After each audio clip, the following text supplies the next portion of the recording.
بسم اللہ الرحمن الرحیم۔ نورانی قاعدہ میں آج تختی نمبر 24 پڑھنا سیکھیں گے۔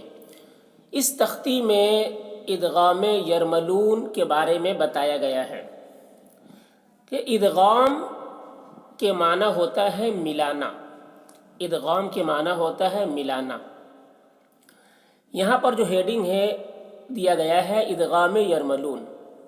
ادغام یرملون اس کا ہیڈنگ اس لیے دیا گیا ہے کیونکہ ادغام کی کئی قسمیں ہیں۔ ادغام کی کئی قسمیں ہیں۔ ادغام ایک ہے ادغام شفوی، ایک ہے ادغام متجانسین، اور ایک ہے ادغام متقاربین، اور ایک ہے ادغام مثلین۔ تو ادغام کی کئی قسمیں ہیں۔ ادغام شفوی آپ پیچھے پڑھ چکے ہیں میم ساکن کے قاعدہ میں کہ میم ساکن کے بعد میم آئے تو میم کو میم سے ملا کر غنہ کے ساتھ پڑھیں گے، اس کو ادغام شفوی کہتے ہیں۔ اور ادغام متجانسین کہتے ہیں کہ ایک حرف ملتے جلتے ہو، دو حرف ملتے جلتے ہو، جیسے تو اور تا، یہ دو حرف ایک دوسرے سے ملتے جلتے ہیں۔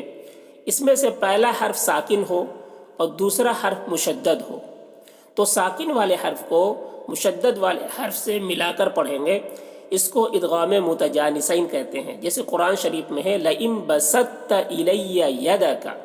دوسرا ہے ادغام متقاربین۔ ادغام متقاربین بھی ادغام متجانسین کی ہی طرح ہے کہ دو حرف جس کا مخرج ایک ہو، جس کا مخرج ایک ہو، جیسے قوف اور کاف، دونوں کا مخرج ایک ہے۔ فرق یہ ہے کہ قوف کو موٹا کر کے پڑھتے ہیں اور کاف کو باریک پڑھتے ہیں، تو دونوں کا مخرج ایک ہے، جس میں سے پہلا حرف ساکن ہے، دوسرا مشدد ہے، تو ساکن والے حرف کو مشدد والے حرف سے ملا کر پڑھیں گے۔ جیسے قرآن میں ہے أَلَمْ نَخْلُقكُّم مِّن مَّاءٍ مَّهِينٍ، تو اس ادغام کو ادغام متقاربین کہتے ہیں۔ اور ادغام مثلین کہتے ہیں کہ ایک ہی حرف دو مرتبہ آئے، جیسے تا ہے تو یہ تا دو مرتبہ آئے، اور ایک تا ساکن ہو دوسرا تا مشدد ہو، تو ساکن والی تا کو جو ہے دوسرے مشدد والے حرف سے ملا کر پڑھیں گے۔ جیسے قرآن شریف میں ہے فَمَا رَبِحَتْ تِجَارَتُهُمْ، پہلی تا میں جزم ہے، دوسری تا میں مشدد ہے، تو فَمَا رَبِحَتْ تِجَارَتُهُمْ وَمَا كَانُوا مُهْتَدِينَ۔ اس ادغام کو ادغام مثلین کہتے ہیں۔ اور یہ جو ادغام ہے اس ادغام کو ادغام یرملون کہتے ہیں۔ یعنی یہ جو ادغام ہو رہا ہے وہ حروف یرملون جو 6 حروف ہے ان میں ادغام ہو رہا ہے، تو اس ادغام کو ادغام یرملون کہتے ہیں۔ تو ادغام کی کئی قسمیں تھیں، تو ساری ادغام میں فرق کرنے کے لیے کہ یہ ادغام مثلین ہے یا ادغام متجانسین ہے یا ادغام شفوی ہے یا ادغام یرملون ہے، کون سا ادغام ہے، تو ان سارے ادغام میں فرق کرنے کی وجہ سے اس ادغام کا جو نام رکھا گیا ہے ادغام یرملون۔ اس ادغام کو یرملون کہتے ہیں کہ یہ ان حروف میں ادغام ہو رہا ہے۔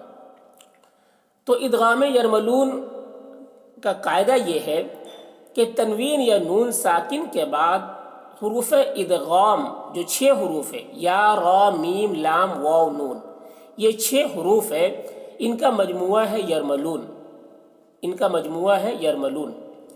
تو یہ تنوین یا نون ساکن کے بعد حروف یرملون یعنی ان 6 حروف میں سے کوئی حرف آ جائے تو اس وقت ادغام یرملون ہوتا ہے۔ یعنی تنوین ہے یا نون ساکن ہے تو تنوین کو ان حروف سے ملا کر پڑھیں گے، تنوین ہے یا نون ساکن ہے تو ان حروف سے ملا کر پڑھیں گے، اس کو ادغام یرملون کہتے ہیں۔ پھر ادغام یرملون کی 2 قسمیں ہو جاتی ہیں۔ ادغام یرملون کی 2 قسمیں ہو جاتی ہیں، ایک ادغام تام اور ایک ادغام ناقص۔ ادغام تام کب ہوتا ہے؟ جب تنوین یا نون ساکن کے بعد یہ حروف یرملون میں سے لام آئے یا را آئے، تنوین یا نون ساکن کے بعد را آئے یا لام آئے تو ادغام تام ہوتا ہے۔ اور اگر لام اور را کے علاوہ کوئی حرف آ جائے تنوین یا نون ساکن کے بعد تو پھر ادغام ناقص ہوتا ہے۔ دونوں میں ملایا جاتا ہے، مدغم ہوتا ہے ملا کر پڑھتے ہیں، لیکن ادغام تام اور ادغام ناقص میں فرق یہ ہوتا ہے کہ ادغام تام میں غنہ نہیں ہوتا ہے اور ادغام ناقص میں غنہ ہوتا ہے، تو دونوں میں فرق یہ ہے۔ تو دیکھیے تختی نمبر 24 ادغام یرملون، تنوین یا نون ساکن کا قاعدہ نمبر 4۔ دیکھیے یہ تنوین یا نون ساکن کا قاعدہ نمبر 4 ہے، اور تنوین اور نون ساکن کا قاعدہ 4 ہی قاعدے ہیں۔ 3 قاعدہ یہ پیچھے آپ پڑھ چکے ہیں۔ پہلا قاعدہ آپ پڑھے تھے اظہار، کہ تنوین یا نون ساکن کے بعد حروف حلقی میں سے کوئی حرف آ جائے تو اظہار ہوتا ہے۔ دوسرا قاعدہ آپ پڑھے تھے کہ تنوین یا نون ساکن کے بعد حروف اخفا میں سے کوئی حرف آ جائے تو اخفا ہوتا ہے۔ تیسرا قاعدہ آپ یہ پڑھے تھے کہ تنوین یا نون ساکن کے بعد با آ جائے تو اقلاب ہوتا ہے۔ اور چوتھا قاعدہ یہ ہے کہ تنوین یا نون ساکن کے بعد حروف ادغام میں سے کوئی حرف آ جائے تو ادغام ہوگا، ادغام یرملون ہوگا۔ تو یہ چوتھا قاعدہ ہے اور یہ آخری قاعدہ ہے تنوین اور نون ساکن کے۔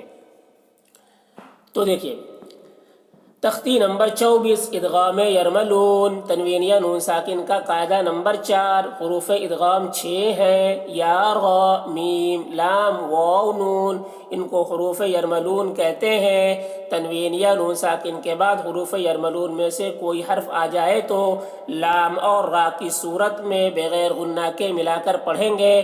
اس کو ادغام بلا غنہ اور ادغام تام بھی کہا جاتا ہے۔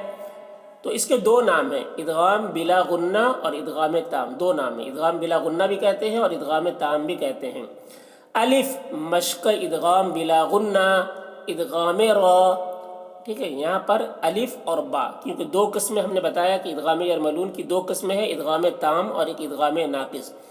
تو دونوں قسموں کو الگ الگ صاحب کتاب نے بتایا ہے اور اس کی الگ الگ مشق کرائی ہے۔ تو یہ الف مشق ادغام بلا غنہ، ادغام را۔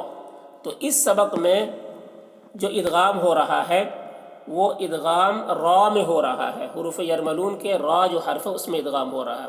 اب یہاں پر دیکھیے تنوین ہے، تنوین ہے، تنوین کے بعد حروف یرملون میں سے کیا آ رہا ہے؟ را۔ تو تنوین کو را سے ملا کر پڑھیں گے اور غنہ نہیں کریں گے۔ تنوین کو را سے ملا کر پڑھیں گے، غنہ نہیں کریں گے۔ ملا کر پڑھنے سے کیا ہوگا یہاں پر کہ جو 2 پیش ہے وہ 2 پیش کو نہیں پڑھا جائے گا، 1 پیش کو پڑھا جائے گا۔ اسی طریقے سے یہاں پر دیکھیے مر ربک، نون ساکن کے بعد کیا ہے؟ را ہے، تو نون ساکن کو ہم را سے ملا کر پڑھیں گے، اس نون کو نہیں پڑھیں گے اور بغیر غنہ کے پڑھیں گے۔ یہاں پر دیکھیے تنوین فا کے اوپر، اس کے بعد را ہے، تو تنوین کو را سے ملا کر پڑھیں گے اور یہاں پر تنوین کو نہیں پڑھیں گے بلکہ 1 پیش کو پڑھیں گے، کیونکہ تنوین را سے مل جا رہی ہے، تو بغیر غنہ کے اس کو پڑھیں گے۔ اسی طریقے سے یہاں پر دیکھیے تنوین کے بعد را ہے، تو تنوین کو را سے ملا کر پڑھیں گے بغیر غنہ کے، اور 2 زیر کو نہیں پڑھیں گے بلکہ 1 زیر کو پڑھیں گے۔ تو اب دیکھیے اس کو محمد الرسول اللہ، میم پیش مو، حامیم زبر حم، محم، میم زبر ما، محمد، دال را پیش در، دال را پیش در، 2 پیش نہیں، دال را پیش در، کیونکہ تنوین مل جا رہی ہے اس کے ساتھ۔ دال را پیش در، محمد، را زبر را، محمد را، سین واو پیش سو، محمد الرسول، لام پیش لل، محمد الرسول، لام کھڑا زبر لا، محمد الرسول اللہ، حاضر ہی، محمد الرسول اللہ۔ اب یہاں پر دیکھیے میم میں ہم غنہ کر رہے ہیں کیونکہ میم مشدد ہے، را کو پور پڑھ رہے ہیں کیونکہ را مشددہ کے اوپر زبر ہے، سو یہاں پر واو مدہ ہے تو اسے تھوڑا کھینچ رہے ہیں، اور اللہ کو پور پڑھ رہے ہیں کیونکہ اللہ کے نام سے پہلے پیش ہے۔ تو یہ سارا قاعدہ جو ہے آپ پیچھے پڑھ چکے ہیں، تو یہ سارے قاعدوں کو دھیان میں رکھتے ہوئے پڑھنا ہے۔ محمد الرسول اللہ، من ربک، میم را زیر مر، میم را زیر مر، نون کو نہیں پڑھیں گے، میم را زیر مر، را با زبر رب، مر رب، با زیر بی مر ربی کاف زبر کا مر ربی کا. اب یہاں پر را کو پور پڑھ رہے ہیں کیونکہ رائے مشددہ کے اوپر زبر ہے. یہ آپ پیچھے پڑھ چکے ہیں, تشدید کے بارے میں بھی پڑھ چکے ہیں. مر ربک رؤوف رحیم, را زبر را, حمزہ واو پیش او, رؤو فارا پیش فر, فارا پیش دو پیش نہیں, فارا پیش فر, رؤوف را زبر را, رؤوف را, حیا زیر حی, رؤوف الرحیم, میم دو پیش من, رؤوف الرحیم. را کو پور پڑھ رہے ہیں کیونکہ را کے اوپر زبر ہے. یہ او یہاں پر واو مدہ ہے, تھوڑا کھینچ رہے ہیں. فر یہاں پر ادغام تام ہو رہا ہے. را کو پور پڑھ رہے ہیں کیونکہ رائے مشددہ کے اوپر زبر ہے, اور حیم کو تھوڑا کھینچ رہے ہیں کیونکہ یا مدہ ہے یہاں پر. تو یہ سارے قاعدے آپ پیچھے پڑھ چکے ہیں. تو جب یہ آپ پڑھیں تو سارے قاعدے جو پیچھے پڑھ چکے اس کو دھیان میں رکھتے ہوئے پڑھنا ہے کہ کیا قاعدہ ہے.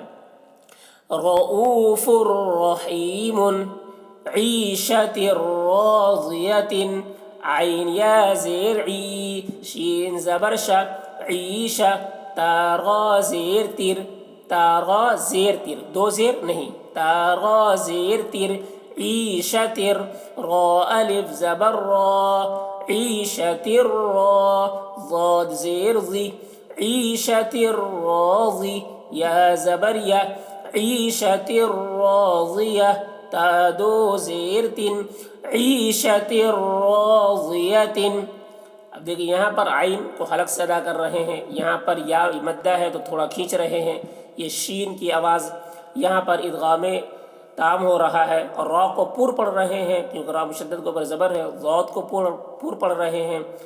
تو یہ ساری چیز کو خیال رکھنا ہے. یہاں پر الف مدہ ہے تو سارے قاعدوں کو دھیان میں رکھتے ہوئے پڑھنا ہے. عیشت راضیۃ. اب یہاں پر دیکھیے ادغام لام کی مثالیں ہیں. تو ادغام لام یہ سارے میں دیکھیے یہاں پر نون ساکن ہے, اس کے بعد کیا ہے, لام ہے. تو نون ساکن جو لام حروف یرملون میں سے ہے, تو نون کو لام سے ملا کر پڑھیں گے اور غنہ نہیں کریں گے کیونکہ ادغام تام ہو رہا ہے. تو ادغام تام میں غنہ نہیں ہوتا ہے. تو نون کو لام سے ملا کر پڑھیں گے تو نون کو نہیں پڑھا جائے گا, نون ساکن کو. یہاں پر بھی دیکھیے تنوین کے بعد لام ہے, تو تنوین کو لام سے ملا کر پڑھیں گے, غنہ نہیں کریں گے, ادغام تام ہو رہا ہے.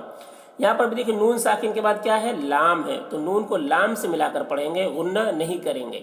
یہاں پر بھی دیکھیے تنوین کے بعد لام ہے, تو تنوین کو لام سے ملا کر پڑھیں گے, غنہ نہیں کریں گے. اف لکم, یہاں پر بھی دیکھیے تنوین کے بعد لام ہے, تو تنوین کو لام سے ملا کر پڑھیں گے, غنہ نہیں کریں گے. مل لبن, یہاں پر بھی دیکھیے نون ساکن کے بعد لام ہے, تو نون ساکن کو لام سے ملا کر پڑھیں گے, غنہ نہیں کریں گے. تو یہاں پر ادغام لام کی مثالیں ہیں. اب دیکھیے مل لدنہ, میم لام زیر مل, میم لام زیر مل, نون کو نہیں پڑھیں گے, میم لام زیر مل, لام زبر لا, مل, دال نون پیش دن, مل لدن, ہا پیش ہو, مل لدنہ.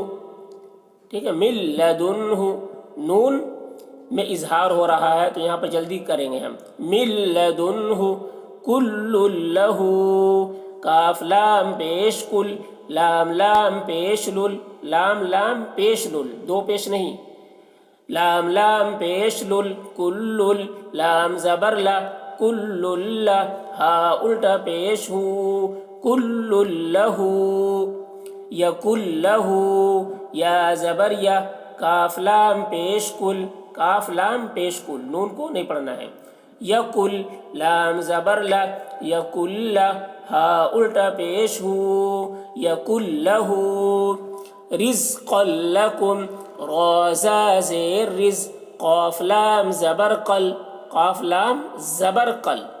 ٹھیک ہے, دو زبر کو نہیں پڑھیں گے, الف کو بھی نہیں پڑھا جائے گا, قاف لام زبر قل, رزقا, لام زبر لا, رزقا لا, کاف میم پیش کم, رزقا لکم.